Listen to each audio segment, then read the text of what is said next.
Sejam bem-vindos ao AAVcast, onde a velocidade encontra sabedoria. Estão preparados para dar a partida com a nossa queridíssima aqui, convidada especial, Aline Deolindo. Obrigada. Seja bem-vinda. Ale, obrigada. Para mim é uma honra estar aqui, principalmente com você. Ai, que Muito delícia. A gente já se conhece aí. Nós fizemos uma live há algum tempo atrás. Bastante tempo. Antes da pandemia, né? E aí, eu olhei o Instagram dela e falei assim, nossa, que legal, uma mulher que sabe sobre avaliação, preciso conhecer mais. Tanto é que ela está aqui para vocês também conhecerem mais sobre a Aline. Aline, conta aqui pra gente como que você começou aí nesse mundo de veículos, né? Para avaliar veículos. Bom, eu nem sempre fui, né? Falando de uma forma resumida, eu nem sempre fui da área automotiva. Eu sou biomédica por formação e por 13 anos eu atuei aí em hospitais, laboratórios clínicos, mas carro sempre foi uma paixão na minha vida. Eu sempre fui a menina que brincava de carrinho e não de boneca.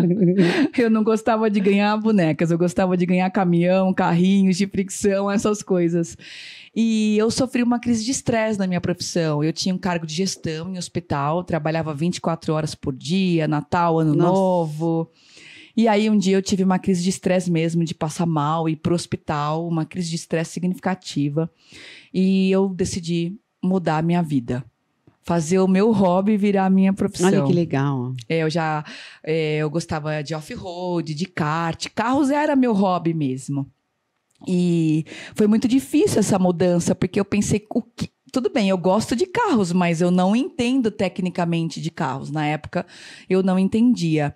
E eu já tinha caído num golpe de compra de carros usados.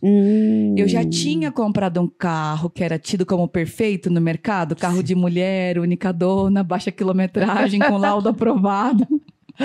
Sabe, e aí você foi lá e comprou esse carro. Comprei. E aí, quando eu fui vender...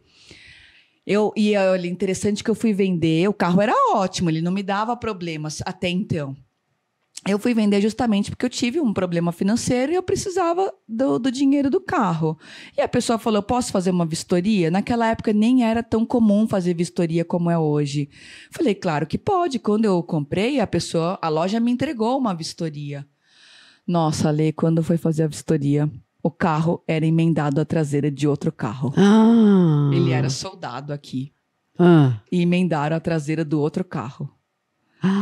Olha só. Eu comprei. Ele estava na garantia. Comprei como se tivesse na garantia de fábrica, mas os carimbos eram falsos. O carro não era nada daquilo do que eu imaginava. E aí, para você ter uma noção, a tabela FIPE dele na época era 55 mil, eu vendi por 9. Nossa! Ele era totalmente adulterado. E aí você se sentiu super enganada. Totalmente. Nossa, eu acho que pior do que a perda financeira é essa sensação de você ser passado para trás. Claro que a perda financeira é significativa, claro que é. Mas essa sensação de você ter sido passado para trás é muito ruim, muito ruim. E aí, nessa época, mesmo já tendo a minha profissão, como eu gostava de carros, eu comecei a estudar um pouco sobre como comprar carros e não ser enganada. E eu fui estudando sobre isso e gostando desse tema. Quando eu decidi sair do meu trabalho, que eu tive essa crise de estresse, eu estava fazendo terapia, claro, eu estava numa crise de estresse bem significativa. A gente identificou o seguinte na terapia, que uma das coisas que eu mais gostava no meu trabalho, que eu ainda gostava, que eu ainda tinha amor na minha profissão, era processos de auditoria. Eu fazia muita auditoria de processos em hospitais. Então, para entender se estavam seguindo os processos, se estava tudo certo, auditar os setores. E aí a terapeuta falou assim, por que não auditar carros? Eu falei, mas não existe auditoria de carros. E aí, pesquisando, na hora que ela falou, eu achei uma loucura. Eu falei, essa mulher é louca, né? Ela é mais louca do que eu. Será que ela serve para fazer terapia? Sou mais louca do que eu que estou vindo aqui tratar com ela. E depois, lendo sobre isso, eu falei, poxa, vistoria de carro nada mais é do que auditar um carro. E eu gostava muito disso, de ir atrás da legislação, para saber se estava seguindo o processo correto e tudo mais. E eu fui estudar sobre isso. Só que alguns anos atrás, quando eu fui estudar sobre isso, não tinham muitos cursos e não eram muito completos. Então, eu fui estudar separado. Fui estudar documentação, fui estudar vistoria, efetivamente, fui estudar cursos de compra e venda, fui estudar adulterações. Eu fui para a Polícia Federal lá de Curitiba estudar adulteração. Eu fiz mecânica. Eu fui estudar várias coisas para que eu conseguisse fazer um processo de auditoria completo. Enquanto você estava estudando, você estava trabalhando no hospital ainda? Não, aí eu pedi demissão. Quando eu tive essa crise de estresse, eu saí, eu fiquei 1 ano estudando. Olha só. 1 ano só estudando muito. Eu trouxe isso da área da saúde, que a gente tem muito forte essa questão do estudar muito, né? Eu já tinha feito mestrado, tudo. Eu sempre tive isso muito forte. Com 30 anos, eu era gerente de uma empresa bem famosa na área de laboratório. E aí, eu fui estudar. Primeiro porque eu queria ter essa técnica, eu tinha que correr atrás do tempo perdido para uma nova profissão. E segundo, que eu não queria ouvir assim, tá vendo, errou, mas era uma mulher avaliando um carro. O que uma mulher está fazendo avaliar um carro? Então eu sabia que eu tinha que ter muito mais técnica, muitas vezes, do que um homem, que um homem ia ser só um erro.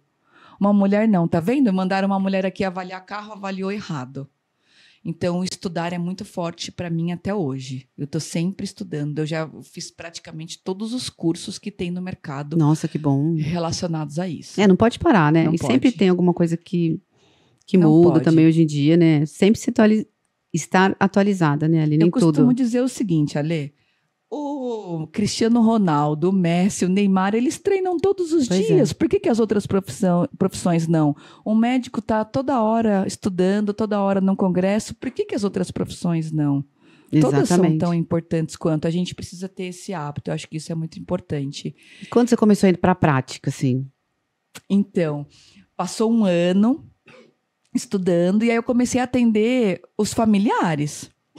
Os amigos, porque eu falava assim, tô estudando para eu comprar carro. Eu vou comprar um carro, me ajuda? Ou eu tô vendendo meu carro, me ajuda?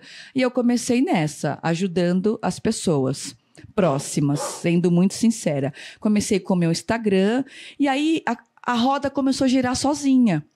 Então, vamos supor, eu fui avaliar um carro que você estava vendendo para um colega meu.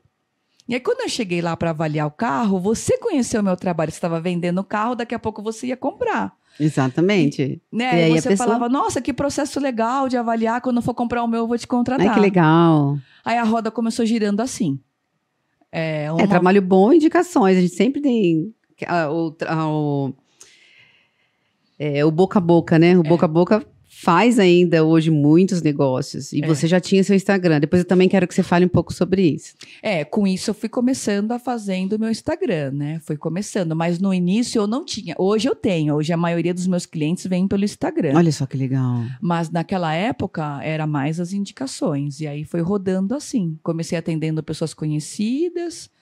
E aí como que foi seu primeiro caso aí? Seu primeiro que foi de parente, pelo jeito, né? O primeiro foi meu cunhado. Foi avaliar o carro pro cunhado. Meu cunhado estava bastante tempo procurando um carro, tinha um pouco de receio, aí eu fui avaliar o carro para ele, estava estudando já, tal. Claro, esses primeiros ali que eram os parentes não foram as melhores avaliações, eu tenho que ser sincera. Mas aí foi bom que eu fui tendo a prática. Por mais que isso era meu hobby, eu não tinha a vivência de trabalhar com carros. E como foi, assim, estar avaliando um veículo depois de você ter passado por esse estresse aí em outra profissão? Como que é, assim, a sensação de estar ali avaliando depois de você ter estudado bastante? Como que foi? No começo eu sentia bastante insegurança, mesmo estudando, porque uma coisa é você estudar a teoria, outra coisa é você ir para a prática. E o que me incomodava muito no começo, hoje eu tiro isso muito de letra.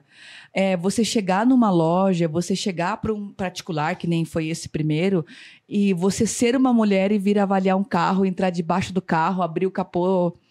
Esses primeiros, eu nunca esqueço, assim, acho que era o 3º, 4º carro que eu tava avaliando. O rapaz me entregou a chave e falou assim, toma aqui a chave do meu carro, eu não sei o que uma mulher olha num carro.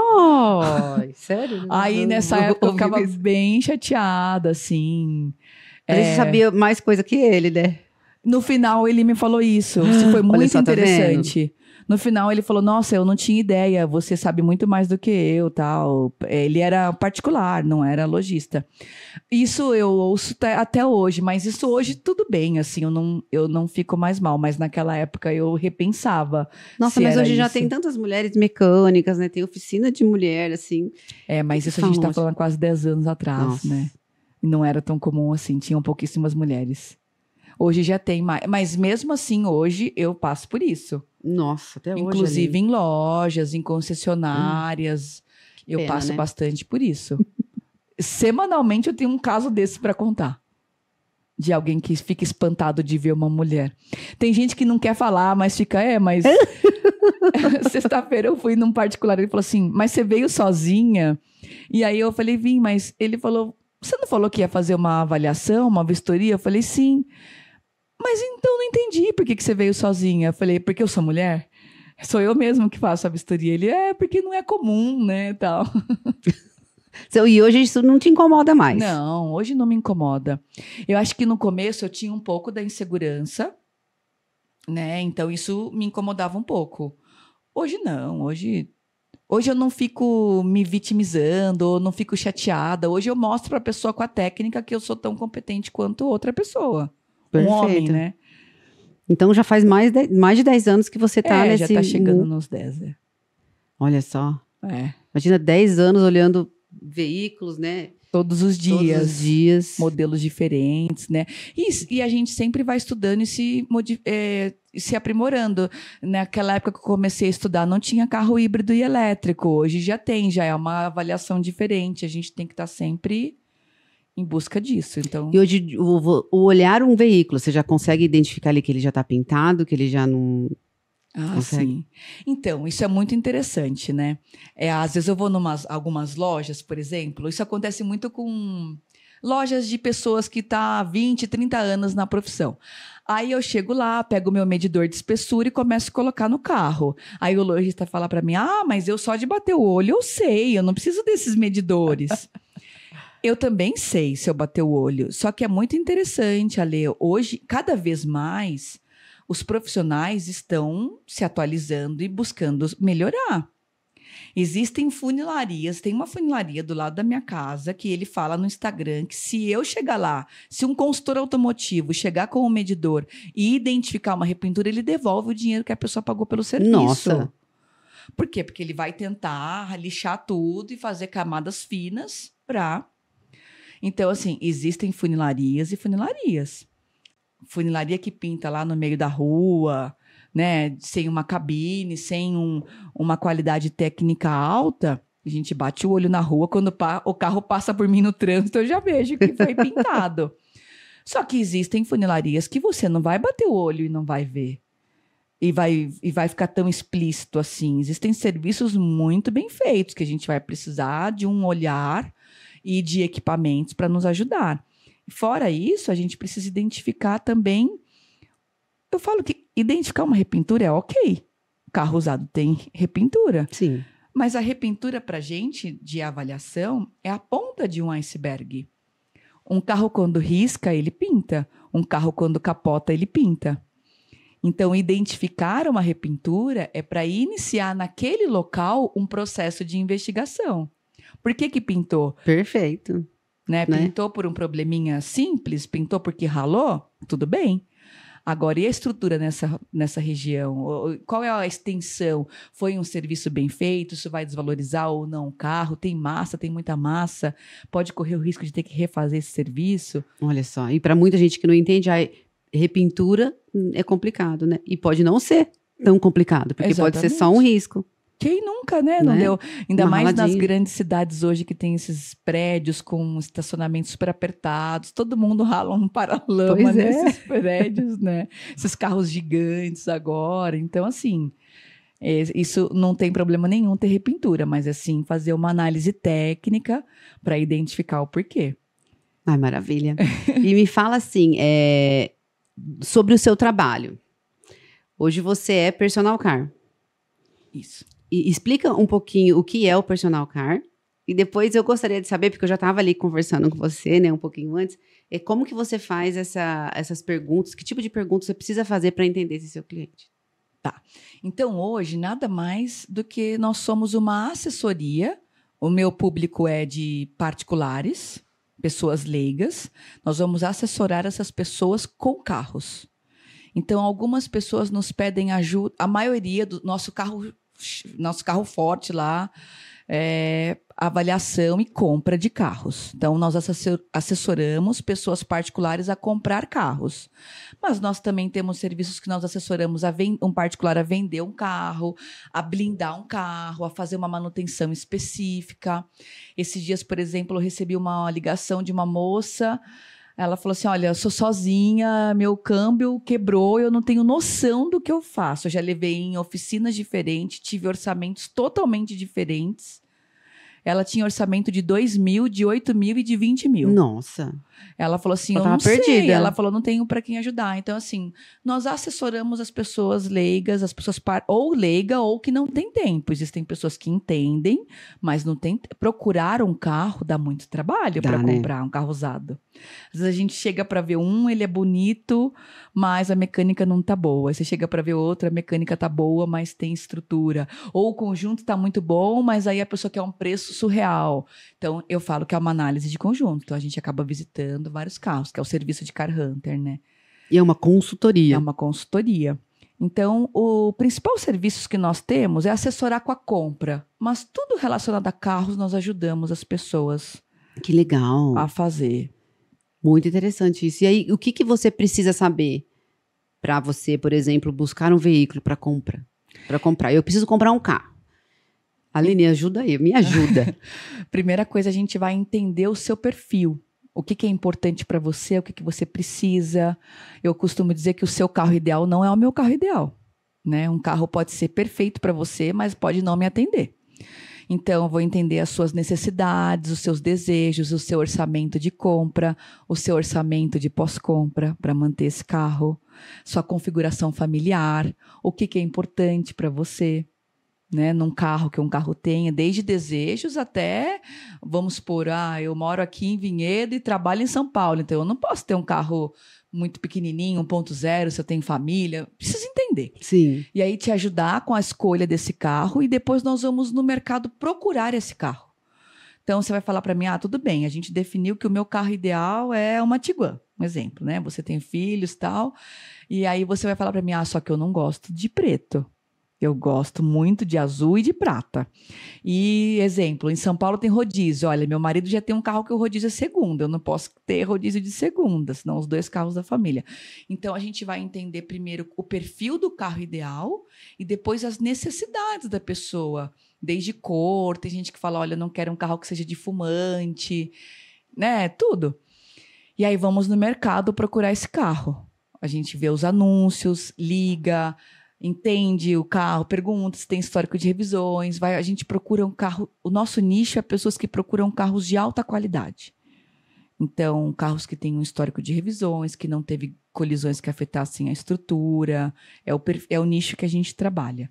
E aí vamos visitar quantos forem necessários, até um dia que eu encontrar um que numa análise de conjunto ele seja uma boa compra. Claro, todo carro usado tem detalhes. Óbvio que tem. Como a gente falou, pode ter uma peça pintada, pode ter uma roda ralada, um pneu para trocar, mas numa análise de conjunto ele é um carro de alta qualidade. E aí a gente vai te assessorar com a compra.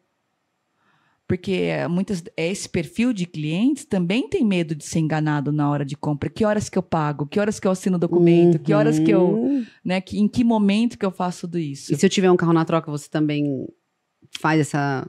Casado é muito difícil, a gente não consegue, porque a gente vai procurar o carro de forma muito específica. Entendi. Aí procurar o carro na cor, na dia da placa, de não fumante, no perfil que a gente procura, que aceita a troca, que seja um bom negócio, aí acaba ficando difícil. Então, na prática, quando as pessoas têm um carro, a gente oferece os 2 serviços. Primeiro, a gente assessoria na venda, aí vender o carro, assessoria na compra, faz assessoria de compra. Mas simultâneo é muito difícil conseguir. E qual que é a maior dificuldade de ser hoje um personal car, de fazer esse tipo de serviço? Olha, eu acho que a maior dificuldade é que para as pessoas, e quando eu falo isso, não me entenda mal, não estou falando lojista, estou falando particular, revendedor, concessionária, num geral. Muitas pessoas, para vender o carro de forma mais valorizada, não falam a verdade. Então, você liga para a pessoa e fala assim, olha, eu quero procurando esse carro. Você tem histórico de manutenções? Tenho. Você já fez algum serviço, a estrutura de funilaria, a estrutura do seu carro é ok? Ok. Tem passagem por leilão? Não, não tem nada. Aí, quando você chega lá, não é nada daquilo. Às vezes você atravessa a cidade, vem... Esses dias eu vim para Campinas, que eu estou em São Paulo, capital. Você roda tudo, tira um dia, aí você chega lá, não era nada daquilo que a pessoa te falou. O carro no anúncio estava, sei lá, carros de showroom. Carro impecável, carro né? Impecável, não era isso. Esses dias, um exemplo. Esses dias eu estava falando com uma particular, ela só podia me atender no sábado. Eu falei, ela era a única dona, eu estava a 2h30 de distância dela. E aí eu fui num sábado, 2h30 de viagem, perdi meu sábado inteiro. E eu conversando com ela, você tem histórico de manutenção? Tudo carimbado. Você já fez algum serviço de... Porque aí você vai aprendendo a fazer as perguntas. Se eu perguntar assim, o carro já bateu? Nunca bateu. Aí hoje já pergunta assim, você já fez algum serviço de funilaria? Não que eu não quero que tenha, porque aí é uma forma da pessoa me responder. Uhum. Não, nunca pintei nem para-choque. A moça me falou, ela era a única dona. Quando eu cheguei lá, 2h30 depois de viagem, Nossa. O carro tinha reparação estrutural na traseira e na lateral. E ela falou para mim que o carro nunca pintou nenhuma peça. E tinha estrutura reparada, totalmente reparada. E aí, outra pessoa já tinha tentado comprar com consórcio e o laudo era reprovado. Ela sabia, primeiro, que ela era a única dona. Mas por que as pessoas fazem isso? Porque elas não têm problema nenhum vender um carro batido. Claro que não. E tem muita gente para comprar carro assim. Exatamente, só que tem um mercado. Não tem problema nenhum você vender um carro de leilão. Não tem problema nenhum você vender nenhum tipo de carro. Sim, até batido, né? Ó, tá amassado aqui, ó. Até esse carro que eu falei que foi trocado a traseira. Eu vendi, não tem problema. A grande questão é que você tem que vender pelo preço que aquele carro vale e tem que ser feita uma análise se aquele carro ainda oferece segurança, se foi reparado da forma adequada, né, e tudo mais. Não é o público que eu trabalho, mas não tem problema nenhum a pessoa vender. Conforme eu perguntei para ela, ela podia ter me falado, Pois é, né? você não precisava nem ter ido lá. Ela sabia que eu ia viajar e tudo mais. Então, assim, isso faz muito sentido. Isso acontece muito. Isso talvez seja uma das maiores dificuldades que nós temos em procurar um carro. As pessoas não comentam. A pessoa fala assim, eu tenho histórico de revisões, sim. Tudo fiz, sou super cuidadoso com revisões, eu sempre faço. Quando a gente chega lá, a pessoa trocou o óleo há 3 anos atrás, mas aí não atingiu 10 mil quilômetros, aí ele não fez ainda. Então, assim, isso... Alguns por maldade, outros por ignorância, por não conhecer, mas isso é muito, muito comum. Que ruim, né? Atrapalha bastante o serviço, isso. E assim... Ainda essas coisas acontecem e cada vez mais as pessoas vão ficar conscientizadas de que precisam comprar o carro com ajuda profissional. Porque, como Exatamente. eu falei, isso acontece em todos os lugares. Eu vejo isso em concessionária, em particular, em qualquer local de compra. E não estou generalizando que não presta. Claro que tem os lugares que são maravilhosos. Tem os perfis dos lugares, né? Nossa, que coisa, hein? Mas eu acho que é também para as pessoas não terem a perda financeira. Porque se fosse proibido vender esse tipo de carro, a gente entenderia, mas não é proibido. Não é proibido. Ele só tem que ser precificado corretamente. E vender de forma transparente. Porque pode ser que eu fale para você, olha, Lê, eu tô te vendendo esse carro, ele tem passagem por leilão. Tem gente que fala, pelo amor de Deus, eu não quero, eu tenho pavor de comprar um carro com passagem por leilão. Tem gente que fala, ótimo, quanto que você faz? Tem gente que tem perfis diferentes. Então, assim, você tem que comprar sabendo, que nem foi o meu caso há uns anos atrás. Se eu tivesse comprado aquele carro batido, sabendo que ele era batido e tendo pago o preço que ele valia, não tinha problema. Acontece que eu comprei sem saber e pagando o preço que não valia. E vendeu, tá vendo como que vende, né? Vendeu pelo preço que valia, mas vendeu. Que dó. Vamos lá para outras perguntas. Na verdade, eu fiz aqui uma pergunta. Deixa eu entrar aqui no Instagram para a gente ver se teve alguém que perguntou colocou na né? caixinha, alguma pergunta aqui para você. Você pode passar algumas dicas sobre avaliações? Claro, vamos lá. Olha, eu acho que a avaliação, ela é muito importante, ela vai decidir, ela vai ser decisivo se você está diante ou não de uma boa compra. E numa avaliação como é a nossa, que é um pouco diferente de um laudo cautelar. O laudo cautelar tem as coisas que ele vê e nós vemos mais coisas. Então, assim, e não estou dizendo que um é melhor do que o outro, tá? Só estou dizendo que são serviços diferentes. Porque na nossa avaliação inclui mecânica, inclui roda, pneu, suspensão, parte estética, teste de rodagem, precificação. A precificação tem a ver com a avaliação. O preço não está relacionado à tabela FIPE, está relacionado não existe no mercado de usados 2 carros iguais. Exatamente. Eu posso ter 2 carros do mesmo ano, mesmo modelo, mesma versão, mesma cor. Mas eles vão ter estado geral diferente, eles vão ter quilometragem diferente, ele vai ser diferente. Então, uma das coisas que influencia na avaliação, que é muito importante, é entender o conjunto do carro e aliar isso à precificação. Acho que isso faz muito sentido para uma boa compra.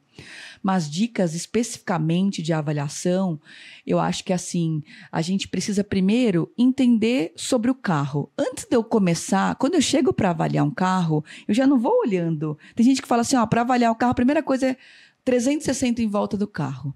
Primeira coisa que eu faço é parte de documentação e manutenção. O que adianta eu dar um 360, ver que tem uma peça pintada nesse 360, mas aí o carro não está com a mecânica cuidada, ou o carro tem um problema de documentação, ou é um carro clonado, adulterado. Então, a primeira coisa é documentação. Então, quando eu chego para avaliar um carro, seja numa loja, numa concessionária ou num particular, eu vou falar, olha, eu cheguei para avaliar o seu carro. Então, Ale, você tem um manual? Eu não carimbei tudo, eu fiz no meu mecânico de confiança. Ótimo, mas você tem nota disso? Eu não guardo nota. Se não guarda nota, para mim não fez. Eu falo assim, se eu for entrar num país que exige que eu tenha tomado uma vacina da Covid, eu não preciso mostrar a evidência da vacina? Para mim, revisão é a mesma coisa. Não tem problema nenhum não ter feito na concessionária, mas desde que a pessoa me apresente. Se ela não me apresentar, eu considero que não fez. Então, vamos partir do princípio que não fez.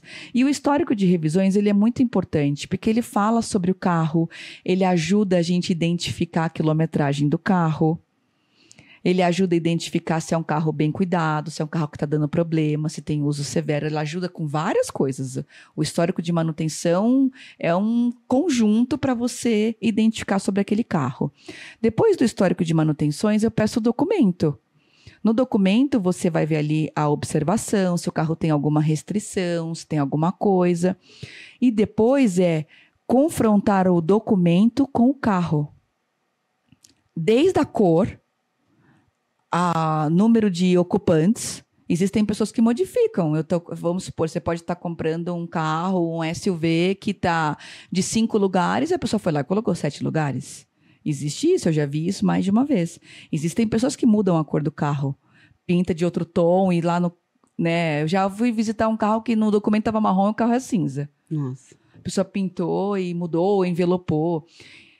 Desde essas coisas mais simples, vamos dizer assim, que são modificações, até, principalmente, os itens de identificação do carro. Na minha metodologia de avaliação, que eu fui criando com todos aqueles cursos que eu fiz, que eu te falei, eu criei a minha própria metodologia de avaliação. Na minha metodologia, o que há de mais importante numa avaliação, se eu posso dar um conselho para uma pessoa numa avaliação, são os itens de identificação.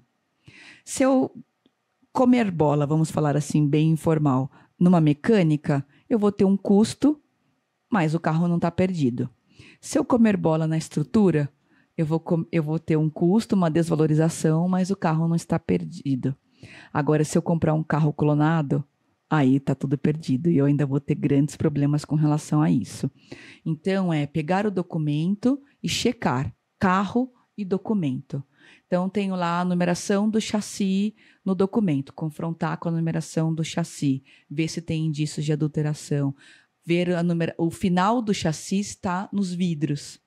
Conferir o número do motor, conferir as placas, conferir todos os itens de identificação. Isso é o que há de mais importante. Aí depois eu vou por ordem de importância. Aí depois eu vou para a estrutura, depois eu vou para a parte mecânica, depois eu vou para a roda, pneu. Depois eu vou para coisas que a gente vai precificar, usar na precificação. Por exemplo, tem gente que chega olhando o carro, dá uma voltinha 360, muito avaliador de algumas lojas fazem isso, né? Deu uma voltinha no carro, vai ter que pintar para-choque. Isso aqui eu vou já diminuir R$1.000. Olha, isso aqui... Tem que trocar pneu. Pneu não tá legal, é tanto. Isso é a última coisa que a gente olha, porque isso é importante, claro que é importante. Hoje em dia, desde uma chave reserva é importante. Tem carros com chave de presença aí que tem valores de R$1.000, R$1.200, caríssimo. Isso é extremamente importante para o provisionamento de custos. E está diretamente relacionado a uma boa compra. Só que uma avaliação efetiva de um carro, ela começa muito antes. Né? Para mim, são os itens de identificação que é o que é mais importante. Aí depois você vai ver que se precisa pintar um paralama, né? Então, perfeito. A dica é, primeiro, os itens mais importantes, que são as documentações, né? O histórico do carro. Histórico. Porque o histórico diz muito sobre o carro. Diz muito sobre o dono, diz muito sobre a quilometragem, diz muito sobre muita coisa. Né? Quando as pessoas me falam assim, o que você acha de eu comprar um carro com mais de 100 mil? Eu recebo muito essa pergunta no Instagram, mais de 100 mil quilômetros. Um carro, tem gente que acha que quando vira os 100 mil, explode, né?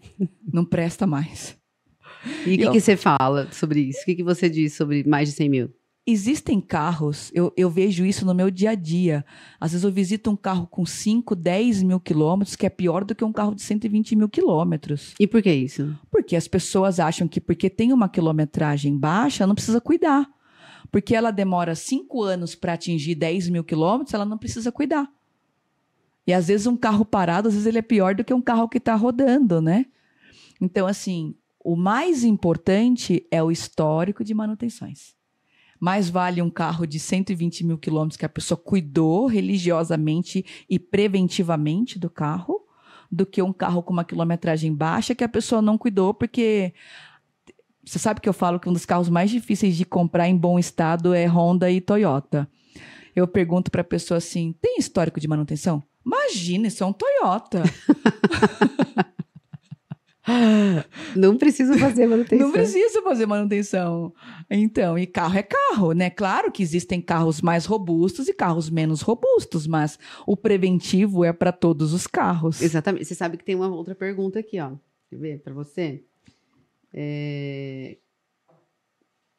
Cadê aqui? Qual que é a importância da manutenção preventiva para garantir aí a longevidade e desempenho de um carro? É essencial, é isso que vai garantir. Sabe, Ale, eu ando muito de Uber lá em São Paulo, porque eu trabalho no Uber. Enquanto eu tô a gente tem grandes deslocamentos em São Paulo. Então, eu vi que era um ponto a meu favor eu trabalhar no Uber. Então, eu vou respondendo as pessoas, vou checando algumas coisas que a minha equipe fez de relatório de avaliação e tudo mais. E aí, nessas de Uber, a primeira coisa que eu faço quando eu entro no Uber é tentar esticar o pescoço para ver a quilometragem do carro. Por curiosidade, por loucura minha mesmo. Eu vejo toda hora carros de Uber com 400, 460 mil quilômetros. Toda hora. Olha só. E aí eu começo a conversar com o motorista, por curiosidade. Já fez o motor? O que você faz? Não, eu troco óleo a cada 5 mil quilômetros. Isso vários me falam. Então, assim, é um indicativo de que o cara usa no modo mais severo possível, no trânsito da cidade, no dia a dia, não é um carro de estrada. E modelos de carros diferentes, uns com fama de mais robusto, outros menos, mas todos eles têm em comum chegar nessa quilometragem fazendo manutenção preventiva. Eu já vi de 700 mil quilômetros, mas esse já tinha feito o motor. Mas eu vejo de vários de 400 mil quilômetros que o cara não chegou a fazer o motor. Nossa. E aí, o que vai acontecer? Esse cara vai vender esse carro, abre as plataformas de pesquisa, de anúncio de carro, quantos carros a gente vê anunciado com essas quilometragens? Pouquíssimos. Pouquíssimos. Ou seja, elas são adulteradas. Por que elas são adulteradas? Claro, existem diversos motivos. Um deles é que o próprio mercado não aceita carro com quilometragem alta. Nós não temos a cultura de nos preocuparmos com o histórico de preventivos. Nós temos a cultura de pensar em fazer uma boa compra com quilometragem baixa. E pode ser que quilometragem baixa não tenha feito nenhuma revisão. E o motor esteja pior. Esteja pior. E pode ser que a gente esteja... Eu falo que as pessoas buscam por comprar um carro adulterado. Eu quero comprar um carro 2014, 2015. As pessoas me falam, quando as pessoas me ligam, eu quero, mas no máximo com 50 mil quilômetros. Falo, gente, você está buscando ser enganado. A média do brasileiro é 10, 15 mil quilômetros por ano. Né? Como que você quer comprar um carro 12, 13, 14 com 50 mil? Aí todo mundo vai falar... mas eu tenho uma tia que tem um carro. Tem, é óbvio que tem algumas exceções, mas não é a maioria. Então, às vezes, a gente está buscando cair numa adulteração. E quando que a gente deveria estar buscando um carro com histórico de preventivos? Isso, na minha opinião, seria muito mais inteligente, vamos dizer assim, se não for forte eu falar assim, né? Porque esses carros desses Uber, vamos supor que eu vejo no dia a dia... Eles vão estar anunciados daqui a pouco nas plataformas com 90 e poucos mil quilômetros. Pode ver que é muito comum, né? Você abre as plataformas, todo carro tem 96, 98 mil quilômetros. Você já está bem acostumado, você vê bastante. Né? No seu dia a dia vê pesquisa sobre muito isso. Carro, exatamente. Não estou generalizando, tá? Pelo amor de Deus, estou falando que existem muitas situações dessa. Mas o preventivo, assim como a gente faz o preventivo anual na nossa saúde, principalmente nós mulheres somos mais preocupadas com isso, o carro também tem que passar por isso, né? Pelos preventivos. Tem que fazer, né? E a gente entender que preventivo é ou tempo ou quilometragem. Não é um ou outro. Né? Às vezes eu não atingi em um ano 10 mil quilômetros, mas eu tenho que trocar. Mas eu tenho que fazer o preventivo da mesma forma, né? Desde óleo, a geometria, né? Fazer rodízio de pneus. Não, na verdade é um ou outro, né? Ou chegou outro. Com 10 mil ou chegou com 6 meses ou um ano, né? Depende cada carro vai ter um indicativo no manual, né? Que legal. Quando você falou sobre os veículos serem totalmente diferentes e tal, não sei se você já usa, se você chegou a usar a tabela da Autoavaliar. A tabela da Autoavaliar, ela te dá um preço máximo e um médio, né, do quanto vai pagar e de quanto você vende, porque aí ele é por região. Ele leva em considerações as características do carro também, né, porque aí você consegue colocar... Já chegou a usar? Já? Uso muito. Uso muito. Eu acho que é muito... Acho que a FIPE não representa a realidade. A gente precisa disso. A gente usa a Autoavaliar, é uma delas. Eu consulto várias plataformas para especificar. Sendo muito sincera com você, eu consulto várias tabelas para ter uma ideia geral, inclusive as plataformas de anúncios, para fazer uma média daquele carro, para você entender também o valor de mercado versus aquele carro em específico. A avaliação, né? O histórico de avaliações. Não, maravilha. E ao provisionamento de custos, né? Então, a Autoavaliar me dá lá a quilometragem desse carro, a gente coloca o estado geral, tudo, a gente tem uma ideia. Olha, mas aí a gente é o valor médio, né? De quanto que vai vender e pagar. Aí a gente entra naquela, mas a gente vai precisar trocar pneus, mas a manutenção preventiva está atrasada, mas não tem chave reserva. Aí a gente pega essa tabela e ainda dá uma ajeitada, né? Não, maravilha, é isso aí. Isso aí é muito bom, importante. Tem um outro produto da Autoavaliar também, que eles lançaram agora, que é o Car Damage, que você tira a foto do carro e a inteligência artificial já identifica se tem amassado, Isso eu não se o vidro conheço. está quebrado, se a lanterna precisa trocar, e ele te dá já o provisionamento de quanto que ia ficar mais ou menos. Que máximo! De tirar foto. Eu não sabia lançamento. Eu vou começar a usar. Para mim é muito legal isso. Aline, eu vejo que você tem alguns cursos de avaliações de veículos para mulheres, é só para mulheres ou não? Não. Como que é? Eu tenho curso de avaliação pré-compra, bem focado em avaliação, e ele é para o público em geral. A maioria são pessoas que trabalham com carro, mas temos também particulares que fazem o curso para aprender a comprar o seu próprio carro. Mas é a minoria. O objetivo, o público-alvo do nosso curso, tanto online quanto presencial, são pessoas que trabalham com isso. Então, tem muitos lojistas que fazem esse curso Porque é aquela coisa, a gente fala, o segredo está na compra, não na venda, né? Exatamente. Não adianta, até para fazer provisionamento de custos, vender de uma forma transparente. Então, tem vários lojistas, tem revendedores, tem corretores de imóveis no nosso curso. Ai, que legal. Que pega o carro na troca de imóveis e tal. Mulheres, tem várias mulheres que estão querendo entrar nessa área. E esse curso, ele tem de tudo um pouco para você fazer uma boa compra. Então, desde a da precificação, a entender qual é o carro ideal, a avaliação de estrutura, tem uma parte de mecânica, a parte de documentação do carro e do proprietário, que o proprietário também é importante consultar. Se eu estou comprando esse carro seu, eu preciso saber se você pode estar se desfazendo dos seus bens. Isso é importante também, interessante. né? Então, desde a parte de documentação. E aí, como eu falei, dentro da minha metodologia. A maior parte do curso, talvez a parte que eu mais me aprofundo, é na parte de identificar se a gente está diante de um carro adulterado ou não.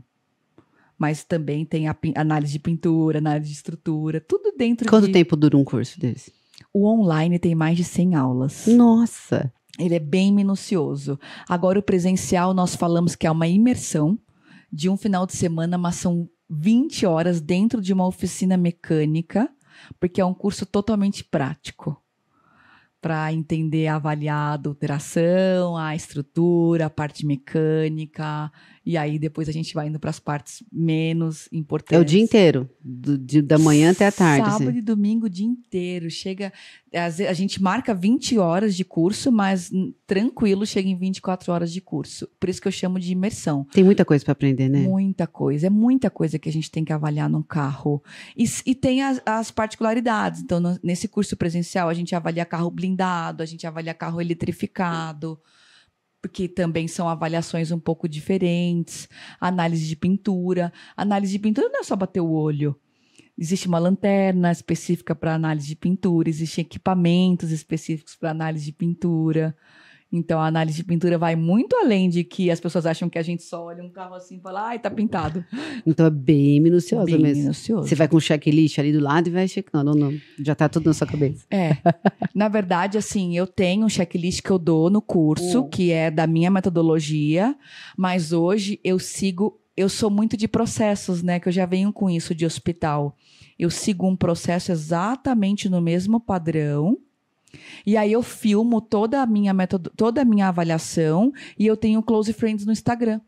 Então, as pessoas que assinam o meu Close Friends me acompanham em todas as minhas avaliações. Toda avaliação que você for fazer, então você coloca lá. Eu vou mostrando, olha, aqui eu tô avaliando a longarina traseira direita de um Honda Fit que tem esse padrão de calafetação, ou o número do motor do Fit tem esse padrão, o número do chassi. Tudo que eu vou fazendo na avaliação, eu vou subindo já direto para o Close Friends, que vão me acompanhando em tempo real nas minhas avaliações. Que legal! Muito legal. O Close Friends é muito legal. Tem gente que só faz o Close Friends e nem faz o curso. E aprende com o Close Friends, que é prática total, né? E aí vai vendo no dia a dia. Você tem aquele assinar lá do Instagram agora já? Você viu que tem agora, né? Você pode só postar para quem pagar para você, a parte. Mas eu uso eu passo só para quem é assinante, mas eu não estou usando ainda a assinatura do Instagram. É uma plataforma chamada Last Link, que a pessoa faz o pagamento por lá. É R$12 por mês. Né? E aí o próprio Last Link já coloca a pessoa como os melhores amigos. Que legal. E aí já sobe o conteúdo direto para eles. E aí ficam todas gravadas no destaque depois. E aí só eles que têm acesso, Só eles né? que têm acesso, Por que você não tá usando aquela do Insta? É porque eu já tenho isso há bastante tempo, veio depois, entendi. aí eu preciso mudar mesmo. É porque é direto, até os posts você pode... É até mais fácil. É. Mas quando eu comecei a fazer, ainda não tinha. Não, Começou agora, né? Acho que o mês passado, mês atrasado. Eu já tenho quase uns 6 meses de que legal. de Close Friends, ou mais até, ou mais. É bem legal esse conteúdo. As pessoas me dão feedbacks muito positivos desse Close Friends. É porque, na verdade, é o dia a dia ali, né? Você tá ali e mostra, isso aqui tá assim... Porque no curso a gente vai avaliar esse carro, né?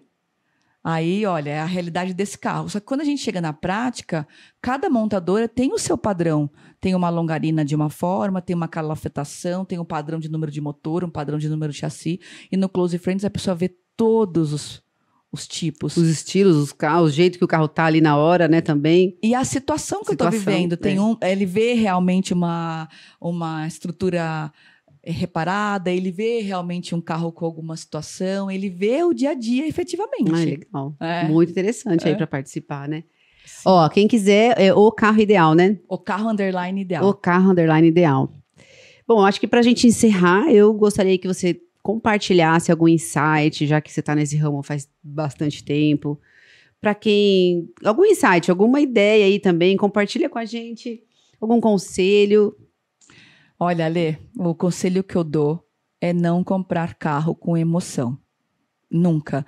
Mesmo que você seja um profissional da área automotiva, mesmo que você ache que só bater o olho no carro você sabe que o carro é bom.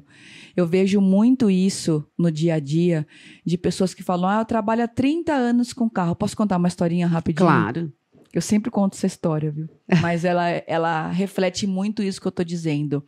Um lojista tinha lá na sua loja um Camaro há meses para vender. E chegou uma pessoa oferecendo uma Hilux na troca. E a pessoa queria trocar chave na chave, né? Como a gente diz. E o Camaro era um pouquinho mais caro. Mas aí ele pensou, poxa, o Camaro é mais caro, eu posso estar perdendo, só que ele está aqui parado há meses. E uma Hilux eu vou vender muito rápido, vou colocar a roda para girar, faz mais sentido. E aceitou. E aí fez um laudo, o laudo deu tudo ok, fez a troca. Quando ele foi fazer a transferência, aí no laudo de transferência pegou que o carro era clonado. A Hilux. E aí o Camaro já tinha desaparecido. Então, você tem lá um lojista que tinha, se eu não me engano, 20, 25 anos de profissão, que bate o olho no carro e fala, só de eu ver o carro, só de dar uma voltinha no quarteirão, eu conheço o carro. E aí o carro era um carro adulterado, uma adulteração muito bem feita, tanto que o moço que fez a cautelar também deixou passar. E, claro, a gente faz avaliação, nós somos humanos, todo mundo tá, Sim. né? Isso pode acontecer. E aí, se ele tivesse feito o laudo por processo e ele também tivesse checado, talvez isso não tivesse acontecido. Ele perdeu aí em torno de R$200 mil, ainda tem que contratar advogado para provar que ele não, né, para ele não ter problemas com receptação, essas coisas todas. Então, assim, a minha dica para as pessoas é não negligenciar a avaliação. Mesmo que você seja experiente, se não for, mais ainda, né? Se for uma pessoa leiga, não, às vezes as pessoas falam assim, mas eu vou pagar tanto, sendo que a pessoa está me falando que é o único dono, está falando que é quilometragem baixa. São nessas situações que a gente vê os casos mais graves. Nunca negligencia, nunca compre um carro com emoção. Eu falo que depois de uma casa, o bem mais caro que a gente compra geralmente é um carro. Então, a gente não pode negligenciar, não ter uma ajuda profissional, ou quem trabalha com isso não deixar de realmente validar e checar tudo. Acho que não dá mais para a gente comprar o carro só com uma olhadinha. Eu falo no meu Instagram que carro não é tênis, né? Tênis a gente dá uma voltinha na loja, escolhe a marca que a gente gosta, escolhe a cor e anda. Tá gostoso? Ok. Carro não é... E tem gente que compra carro assim, dá uma voltinha no quarteirão, vê a cor, vê... Tem gente que, por comprar na emoção, né? Eu quero um carro X. Meu, achei esse carro X lindo, é esse que eu vou comprar. Nem pensa em toda essa avaliação, né? Não. Exato, de checar o proprietário, seja ele particular, seja ele pessoa física, pessoa jurídica, seja ele o que for. Nossa, até lojistas, né? Caem nessa... Até lojistas caem. E tem lojas e lojas. Eu visito lojas maravilhosas e eu visito lojas problemáticas. Às vezes eu vou consultar a loja. Recentemente eu fui avaliar um carro numa loja linda, maravilhosa de Instagram. Quando eu cheguei lá, o CNPJ da loja estava baixado. E aí eu falei para minha cliente, ok, o carro é totalmente ok. Só que se você tiver um problema, você vai recorrer a quem? Porque ele está com o CNPJ baixado. Então você investiga até o CNPJ da loja. Tudo. Né? Tudo. Legal. Importantíssimo. Tudo. Então, assim, essa loja estava com o CNPJ baixado há 6 meses. Então, e não estava com... A gente pesquisa tudo. Não tinha, ainda não estava dando... Ainda não tinha outro. Então, é uma coisa... E uma coisa interessante é assim, Ale, o meu trabalho é muito diferente de uma cautelar. Eu não aprovo e nem reprovo carro nenhum. Eu não eu não tenho nenhum resultado na minha avaliação. A minha avaliação é um raio-x do carro, do proprietário, e aí eu te entrego um relatório para que você decida se aquele carro... Porque é o que eu falei no início, um carro é bom para você e para mim às vezes não é. Uhum. Então eu vou te falar assim, olha, a precificação para esse carro com essa avaliação é em torno de tanto. Esse carro tem uma peça pintada, tem massa, foi bem pintado, não foi bem pintado. Esse carro tem estrutura reparada, não tem estrutura reparada. Esse carro tem isso. Aí você decide se você quer comprar ou não. Eu não sou Inmetro, eu não sou Instituto de Criminalística, eu não sou Detran, eu não sou ninguém para aprovar ou reprovar um carro. Então, o nosso serviço... Claro, como eu falei no início, no serviço que nós temos de Car Hunter, nós temos um nicho de mercado e nós vamos procurar aquele perfil de carro específico. Mas nos carros que as pessoas contratam a gente para avaliar, a gente não tem nenhum resultado no relatório. Eu tenho lá um relatório de 5, 6 páginas para a pessoa, onde eu vou descrever desde um risco até uma estrutura, se é um carro clonado, se não é, a mecânica, a roda, pneu, teste de rodagem, tudo. Por isso que você precisa entender o que ele quer também antes, né? Pra você falar, olha, esse carro serve o que você quer ou esse não serve. Exatamente. Porque não existe carro ruim, existem perfis de compradores diferentes, existem preço que não está aliado ao carro. E o meu trabalho é esse, avaliar se numa análise de conjunto, aquele carro é uma boa opção de compra para aquela pessoa. Para as necessidades dela, porque ali você já investigou, né? Igual quando a gente vai vender, a gente pergunta para o cliente, tem que identificar as necessidades dele, né? Exato. Às vezes as pessoas falam assim para mim, você não quer que carro usado não tenha repentura? Não, eu não quero nada. Eu estou aqui representando um cliente que quer um carro sem repentura. Ou um cliente que não quer comprar um carro sem saber que foi repintado. Cada cliente vai ser um perfil. Eu adoro seu trabalho, achei ele maravilhoso. Obrigada. E continue assim, né? Só crescendo. Obrigada, Aline, de coração. Muito estudando obrigada. Cada vez, né? Nunca pare. Obrigada mesmo. Que legal, Aline. Obrigada a você por estar aqui, por ter dividido aqui com a gente todo o seu conhecimento. Obrigada. Eu que agradeço. Foi super especial para mim estar aqui com você hoje. Legal. Obrigadão, viu? Obrigada mesmo.